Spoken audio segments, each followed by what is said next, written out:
লুল্লুর আর কোনো কাজ নেই, তাই সে সারাদিন এদিক সেদিক ঘুরে বেরিয়ে কাটায়। যখন আর ঘুরতেও ভালো লাগে না, তখন শ্যাওড়া গাছের ডালে পা দুলিয়ে বসে তার জীবনের নানান সুখ দুঃখের কথা ভাবতে থাকে। যখন আর ভাবতেও ভালো লাগে না, তখন সে গিয়ে ছিপ নিয়ে নদীতে বসে মাছ ধরে, আর মাছগুলো গপ গপ করে খায়। এত সব করেও লুল্লুর কোনো ক্লান্তি আসে না শরীরে। তার একটা কারণ আছে, কারণ লুল্লু একজন ভূত। প্রায় 13 বছর আগে মনুষ্য জন্ম শেষ করে ভূত হয়ে এই ভাটপাড়া নাচিনি দিঘির ধারে আর শেওড়ার জঙ্গলে আস্তানা গেড়ে আছে। তবে আশ্চর্যের বিষয় হলো, লুল্লু ভূত হয়ে স্তক এই তল্লাটে কোথাও কখনো আর কোনো অন্য ভূতে দেখা পায়নি। লুল্লু শেওড়া গাছের মগ ডালে বসে বসে ভাবতে লাগলো, আমি ছাড়া আর অন্য ভূতগুলো সব গেল কোথায়? এতদিন যাবত আছে, একটা ভূতকেও তো দেখতে পাইনি আমার মতো। গায়ে তো 13 বছরে অনেক লোক মরেছে, তাদের ভূতগুলো সব গেল কোথায়? ব্যাপারটা তো বড্ড গোলমেলে, সিরিয়াস। এই ব্যাপারটা আমার খুব একটা ভালো ঠেকছে না। এই একা একা নিঃসঙ্গ জীবন কি আর ভালো লাগে? একটু সুখ দুঃখের কথা কারোর সাথে বলবো, বলে নিজেকে একটু হালকা মনে করব, তার হয়ে ওঠে না।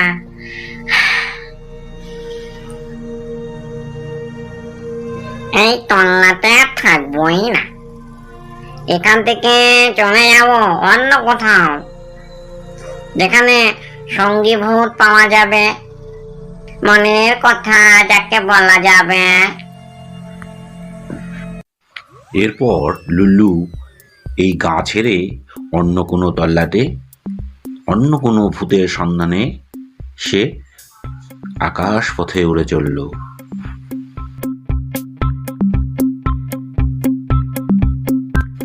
কিন্তু ভাটপাড়ার সীমানা অতিক্রম করতে গিয়ে লুল্লু ভূত বাধার সম্মুখীন হয়।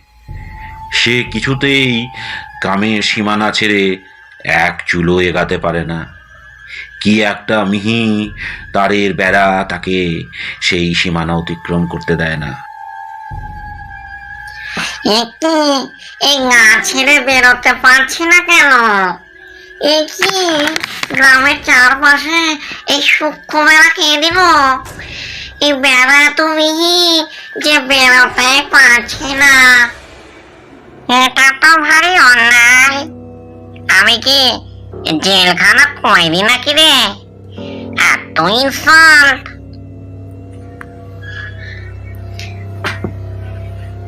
মনে হয় এক জায়গার ভূত অন্য জায়গায় গেলে যমরাজের হিসাবের গোলমাল হবে, তাই যমরাজ বেড়া দিয়ে রেখেছে। তা এই অপয়া যমরাজটাই বা গেল কোথায়? আজ অবধি তো দেখতেই পেলাম না। এই একঘেয়ে বসে থাকাটা আর ভালো লাগছে না, বড্ড বোরিং। বরং ভূতগুলো কোথায় গায়েব হচ্ছে সেটা জানা দরকার। ব্যাপারটা খুব সিরিয়াস হয়ে যাচ্ছে। আর কয়েকটা ভূত হলে দিব্যি গল্প গুজব করা যেত। তাহলে খুঁজেই দেখা যাক। এরপর লুল্লু ভূত খুঁজতে বেরোলো, কিন্তু সারাদিন খুঁজে হয়রানি সার হলো। একটা ভূতের গায়ের আঁশও দেখা গেল না।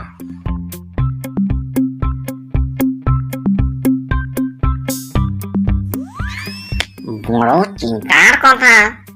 এরকম তো হবার কথা নয়। গায়ের বাচ্চু মুদি তো অনেক বয়স হয়েছে, অবস্থাও কদিন খারাপ যাচ্ছে। এখন তখন অবস্থা যায়, তার শিওরে গিয়ে বসে থাকি। আটটাটা বেরোই খপ করে ধরব। লুল্লু এরপর বাচ্চুমুদি শিওরে গিয়ে আস্তানা গাড়ল। খুব সতর্কভাবে চেয়ে রইল বাচ্চুমুদির দিকে।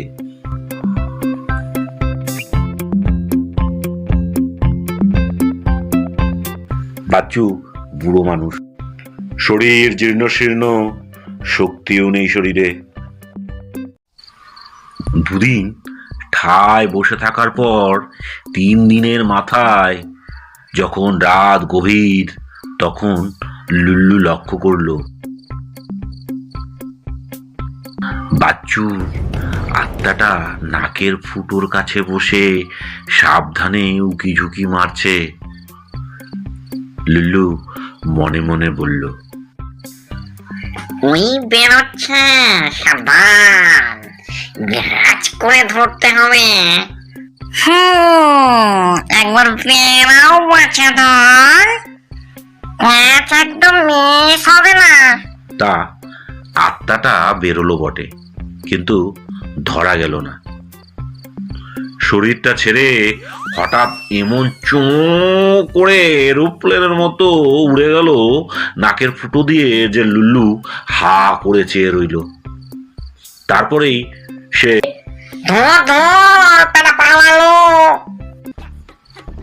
লুল্লু তার পিছনে ছুটল। বাচ্চুমুদির আত্মাটা সোজা গিয়ে বিশুনন্দীর বাড়িতে ঢুকে পড়ল। আত্মার পিছু পিছু লুল্লুও ঢুকে পড়ল। বিশুনন্দী বাচ্চুমুদির আত্মাকে দেখে একটা ফিচেল হাসি হেসে বলল, এসেছিস? তোকে নিয়ে 14,013টা হলো। দাঁড়া বাচ্চু, তোর কাচের বোতলটা বের করি। মলম টলম ভরে একদম তৈরি করেই রেখেছি। এই বলে একটা ছোট্ট বোতল বের করে বাচ্চুকে তার ভিতরে ভরে কয়েকবার নাড়া দিয়ে বোতলের মুখ বন্ধ করে তাকে রেখে দিল।